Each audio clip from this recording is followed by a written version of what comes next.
Hey man, I just caught a little interview Kevin Durant did on First Take, and wanted to focus in on something that Draymond Green touched on too on Adrian Wojnarowski's podcast.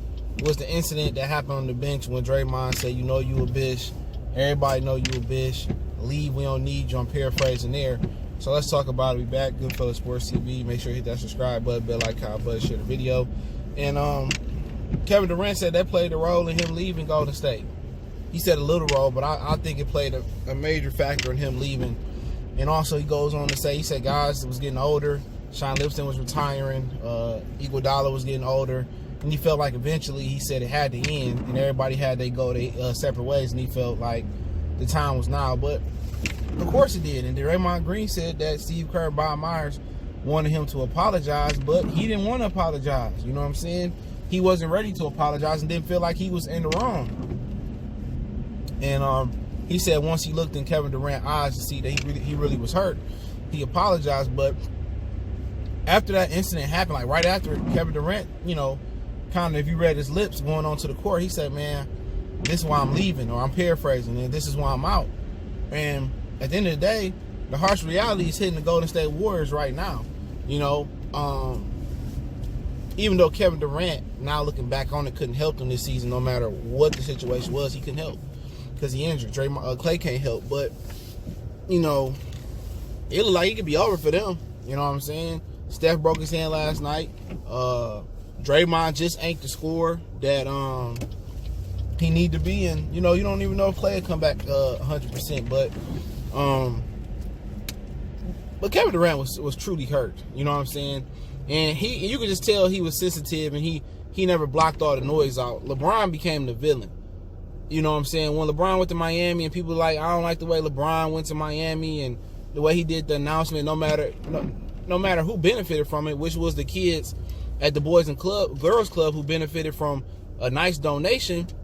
You know, nobody worried about that. You know, LeBron didn't, you know, harp on it. He dealt with his little demons, but you know, he told people to go back to their miserable life, but he never let it define him.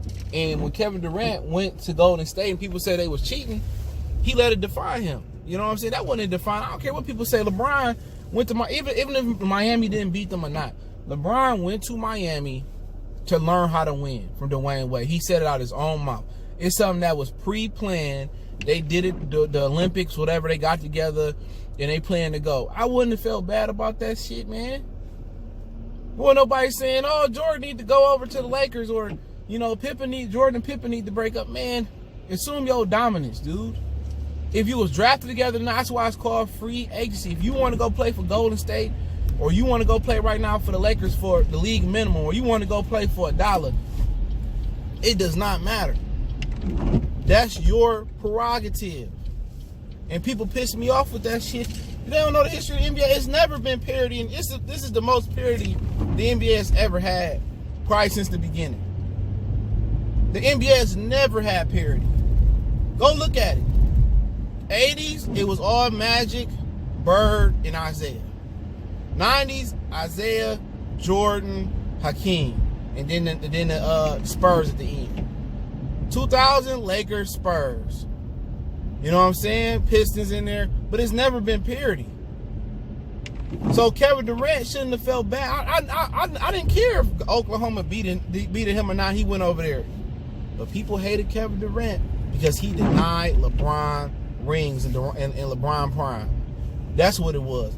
It's only two guys that could have stopped LeBron by going to Golden State, like in a heart, and that was Kawhi Leonard and that was Kevin Durant at the time. And that's what people got mad at Kevin Durant for. It wasn't that he was so dominating, the league was so uninterested. Man, Jordan was putting his foot up motherfuckers' asses. Bang, bang, bang, bang. Of Charles Barkley, Gary Payton.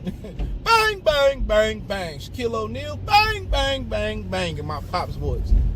That's my pleasure from stopping so many Hall of Famers from getting rings. See, people get mad at LeBron because it was more of a roller coaster ride. LeBron wasn't dominant. LeBron got his ass whipped by the Spurs. He got beat by the Magic. You know, then he got over the Pistons. He got beat by the Spurs that time. Then he finally busted through when he went to Miami. It wasn't domination. when it was a no-fly zone with Jordan, and it was a no-fly zone with Kevin Durant with Golden State. But if you don't know the history about the NBA, you would think it's something new, but it wasn't. But back to Kevin Durant and Draymond Green. He hurt Kevin Durant's feelings. Kevin Durant held on to it like a woman. And, you know, at the end of the day, their relationship is never going to be the same. I equivalent that to Draymond Green knocking down his girlfriend. I equivalent that to him little fizzing. Draymond little fizz to Kevin Durant on Mariano. You know what I'm saying? You smell me? You know? So that's just what it was. And when you call a man a bitch, we would have just been fighting. The season would have been over there. I would have punched Draymond Green dead in his shit on that court. See, Draymond talk all that tough shit, he would have had to show me. He would have had to show me. He would have had to whoop my ass. Because Draymond talk all that tough tone stuff. You know what I'm saying? And then, you know, he want to kind of be buddies with you and stuff. When Tristan Thompson snuffed him in the club. I swear I wish that video would have surfaced. I promise you I wish that video would have surfaced. But that's Draymond Green. But he was wrong. And even if Draymond would have said, hey, man, my bad, it was the heat of the moment, maybe would have made Kevin Durant feel a little better. But him refusing to say, oh, I wasn't wrong. And, dude, look at you now. You ain't even in the position to win the game. Pay attention. He's not even in the position to have a game winner at the end. They getting blew out by Phoenix. They getting blew out by everybody but the Pelicans. You know, he should have just sucked it up. But you know what? It was deeper than what happened on that court with Draymond and KD. It was deeper than that. It was deeper than that. It was deeper than, it was about, oh, will KD leave or not? And it was about, oh, we tired of hearing KD free agency.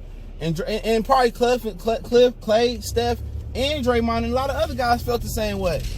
And don't forget, they was doing anonymous quotes to the Athletics saying that they didn't believe Kevin Durant was that injured. And then when he finally, you know, blew his Achilles out fully, then people felt bad. So they did a lot of things to make Kevin Durant feel uncomfortable. They was jealous of him. They really was jealous of Kevin Durant. And if people want to believe it, they can believe it. If they don't want to believe it, they was jealous. Like when he got injured and they said, oh, our fight during the Houston series, he originally got our face lit up. We back to playing how we want to play. Now y'all play as much as y'all want to play. Warriors won't win another championship without the integration of another big time player or talent. But they was jealous of him, man. Klay Thompson was reports of him saying some shit on the low and, you know, not wanting to be a third option. And you know what? He played this role well, but it is what it is. Just on the Draymond thing, I'm telling you. It was a lot of things that went into that little snippet on the bench. It was a lot of things that went into that. A lot of things. Because, you know, at the end of the day, Draymond felt that type of way. A lot of other guys felt that type of way. They was tired of him talking about his free agency. Oh, just lead. It is what it is. That's what happened when you got egos. But guess what? Draymond Green found out, hey, you ain't that good, bro. You ain't. You ain't that good. Steph Curry, you ain't that good. You, Steph Clay and Draymond together, they that good.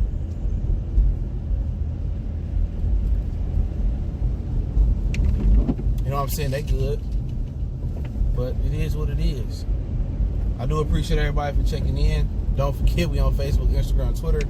I'll link the article in the description. They got the clip in there from ESPN from when Kevin Durant responded. You want to make a donation, I'll link the description. Best way to share the video. The best way to donate, share the video. Appreciate it. Check out our NBA playlist. Don't forget, we're on Facebook, Instagram, Twitter. Appreciate the love, support. We know.